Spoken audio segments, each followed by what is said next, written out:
what is the meaning of financial planning? Financial planning is a step-by-step approach to meet one's life goals. A financial plan acts as a guide as you through life journey. Essentially, it helps you to be control your income, expenses, and investment, such that you can manage your money and achievement your goals. Financial planning का अर्थ क्या है?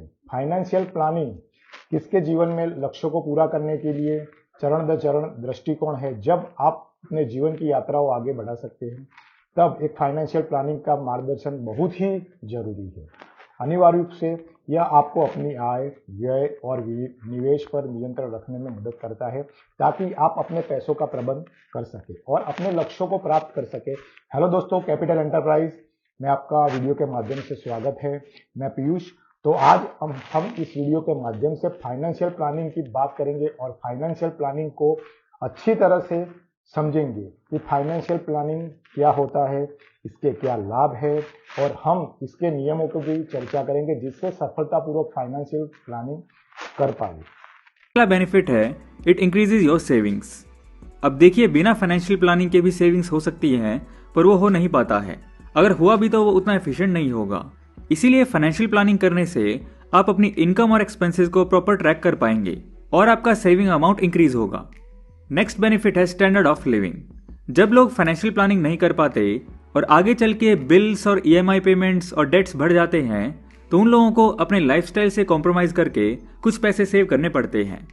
लेकिन proper financial planning से standard of living increase होती है या at least maintain तो रहती ही है। नेक्स्ट बेनिफिट है it prepares you for emergency situations. Financial planning की हेल्प से आप फ्यूचर की इमरजेंसी सिचुएशन के लिए प्रिपेयर रहते हैं। आपके पास ऐसी सिचुएशन के लिए पहले से ही प्लानिंग होती है जिसमें आप एक इमरजेंसी फंड क्रिएट करके रख लेते हैं जो उस टाइम काम आता है। बिना फाइनेंशियल प्लानिंग वाले लोग इमरजेंसी सिचुएशंस में सर्वाइव नहीं कर पाते और ना ही किसी मेडिकल सिचुएशन के लिए उनके पास बजट होता है। अगला बेनिफिट है पीस ऑफ माइंड। अब जब आपके पास प्लानिंग होगी इमरजेंसी सिचुएशंस के लिए एंड फ्यूचर गोल्स को अचीव करने का बजट होगा तो ये आपके माइंड को पीस प्रोवाइड करेगा। फाइनेंशियल प्लानिंग की हेल्प से आप अपने फ्यूचर को लेकर सेफ और सिक्योर फील करते हैं और अपने काम को और अच्छे तरीके से कर पाते हैं। तो आगे हम बात करेंगे कि कैसे फाइनेंशियल प्लानिंग की जा सकती है। तो आइए अब बात करते हैं उन 5 गोल्डन रूल्स की जिनको फॉलो करके आप फाइनेंशियल प्लानिंग कर सकते हैं। तो पहला रूल है सेव योर मनी।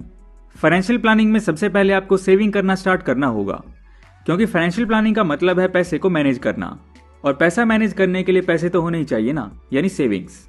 क्योंकि आपकी कुछ सेविंग्स ही नहीं होंगी तो आप मैनेज क्या करेंगे। अब आप बोलेंगे इसमें नया क्या है, ये तो सभी करते हैं।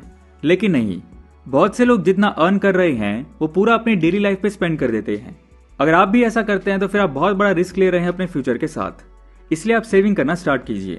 आप अपनी इनकम का एटलीस्ट 10% तो जरूर सेव कीजिए और इसमें कोई रॉकेट साइंस नहीं है। देखिए, पैसे हमारे पास रहेंगे तो हमेशा खर्च हो ही जाते हैं। इसलिए आप अपनी इनकम का कुछ परसेंटेज अलग कर दीजिए और उस पैसे को कहीं एफडीज या किसी भी और फॉर्म में कहीं डिपॉजिट कर दीजिए जहां वो अलग से सेव रहे। ये सेविंग्स इमरजेंसी सिचुएशन में आपकी हेल्प भी करेंगी और आपके फ्यूचर गोल्स को अचीव करने में भी आपके काम आएंगी। नेक्स्ट रूल है रेगुलेट योर एक्सपेंसेस। देखिए, होता क्या है, अगर आपने अर्न करना स्टार्ट किया है तो आपने नोटिस किया हुआ कि मंथ के स्टार्टिंग में जब आप प्लान करते हैं तो सब कुछ सही लगता है, इनकम सफिशिएंट लगती है पूरे मंथ के लिए। लेकिन मंथ एंड के आते आते पैसों की शॉर्टेज हो ही जाती है। इसलिए आपको अपना बजट अच्छे से प्रिपेयर करना होगा जिसमें आपको लिखना होगा कि आप अपनी इनकम को कहां कहां स्पेंड करते हैं। उन एक्सपेंसेस को डिफरेंट कैटेगरीज में डिवाइड करना होगा, जैसे कि urgent, non urgent, avoidable expenses, non avoidable expenses, necessities and luxury expenses etcetera. और इस बजट में आपको अपने एक्सपेंसेस को कंट्रोल करना होगा। अननेसेसरी एक्सपेंसेस से आपको बचना चाहिए। वैसे नॉर्मली आप और हम कोई बहुत अननेसेसरी पैसे नहीं उड़ाते हैं, लेकिन इसके बाद भी कुछ एक्सपेंसेस ऐसे होते हैं जो अननेसेसरी तो नहीं पर जरूरी भी नहीं होते हैं, यानी जो आपकी प्रायोरिटी लिस्ट में नहीं है फिर भी आप उस जगह स्पेंड कर रहे हैं। ऐसे एक्सपेंसेस को थोड़ा रिड्यूस कर सकते हैं एंड ऐसे एक्सपेंसेस को अवॉइड किया जा सकता है। आप जब इस रूल को प्रैक्टिकली फॉलो करेंगे तो आप नोटिस करेंगे कि आप पहले से ज्यादा सेविंग कर पा रहे हैं। फाइनेंशियल प्लानिंग का नेक्स्ट रूल है इन्वेस्ट योर मनी। सिर्फ पैसा सेव कर लेना काफी नहीं, आपको उन पैसों को इन्वेस्ट करना होगा जहां वो पैसे आपको प्रॉफिट दे सके। ये इन्वेस्टमेंट लॉन्ग टर्म यानी अगले 10 से 15 सालों के लिए करने होंगे ताकि फ्यूचर में आपकी सेविंग्स और बड़ी हो सके। आपको बेसिक इन्वेस्टिंग की थोड़ी बहुत नॉलेज तो गेन करनी ही होगी क्योंकि उसके बिना आप अपने पैसे को ग्रो नहीं कर पाएंगे। इसमें रिस्क फैक्टर भी इन्वॉल्व रहता है इसलिए आपको सिर्फ एक ही जगह इन्वेस्ट करने से बचना चाहिए। आपको ये रिस्क रिड्यूस करने के लिए अलग अलग चीज़ों में इन्वेस्ट करना चाहिए। अगला रूल है प्लान योर रिटायरमेंट। कहा जाता है कि जिस टाइम आप पैसे कमा रहे हैं तब आपको उस टाइम के लिए सेविंग्स एंड प्लानिंग करनी चाहिए जिस टाइम आप कमा नहीं रहे होंगे, यानी आफ्टर रिटायरमेंट। अगर आप अभी से अपने रिटायरमेंट के लिए प्लानिंग करेंगे तब जाके एक हैप्पी रिटायरमेंट ले पाएंगे। अदरवाइज कई लोग तो रिटायरमेंट लेना चाहते हैं या एज हो गई है रिटायरमेंट की, फिर भी मजबूरी में काम करते हैं ताकि पैसों की दिक्कत ना हो। मतलब अगर इतने साल जॉब करने के बाद भी उनको इसीलिए काम करना पड़ रहा है क्योंकि पैसे नहीं हैं, इसका मतलब ये है कि जब वो अपनी लाइफ में आपकी स्टेज पे थे तब उन्होंने अपना रिटायरमेंट प्लान नहीं किया था। लेकिन आपके पास मौका है, आपको अभी से स्टार्ट करना होगा। आप इसके लिए किसी भी पेंशन स्कीम में इन्वेस्टिंग स्टार्ट कर सकते हैं। नेक्स्ट रूल है नेवर इग्नोर टैक्सेस। देखिए, टैक्सेशन आपकी अर्निंग का मेजर पार्ट है, आप इसको इग्नोर नहीं कर सकते। कई लोग इसको इजीली लेते हैं या पुश करते हैं कि अरे बाद में पे हो जाएगा, लेकिन आपको ऐसा नहीं करना है। आपको कैलेंडर प्रिपेयर करना होगा जिसमें आप टाइम टू टाइम टैक्स पे कर सकें और इसको अच्छे से मैनेज कर सकें।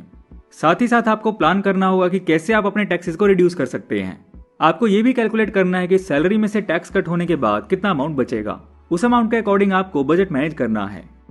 आप अपने टैक्स को कम भी कर सकते हैं लीगल तरीके से। फॉर एग्जाम्पल, जैसे कई सेक्टर्स और प्लेटफॉर्म्स पर इन्वेस्ट करने पर टैक्स की छूट मिल जाती है।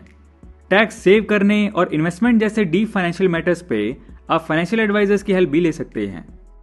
दोस्तों, वॉरेन बफेट की एक लाइन याद रखिएगा, spend what is left after saving. आपको अभी से फाइनेंशियल प्लानिंग पर फोकस करना होगा, नहीं तो फ्यूचर गोल्स को अचीव करने में या आफ्टर रिटायरमेंट इमरजेंसी सिचुएशंस में सर्वाइव करने में आपको प्रॉब्लम आएगी। तो दोस्तों, वॉरेन बफेट की एक लाइन याद रखिएगा, spend what is left after saving. आपको अभी से फाइनेंशियल प्लानिंग पे फोकस करना होगा, नहीं तो फ्यूचर गोल अचीव करने में या आफ्टर रिटायरमेंट के बाद इमरजेंसी सिचुएशन में सर्वाइव करने में आपको दिक्कत आ सकती है। तो दोस्तों, आज के वीडियो में इतना ही। Thank you from capital enterprise. मैं पीयूष आपका धन्यवाद करता हूं।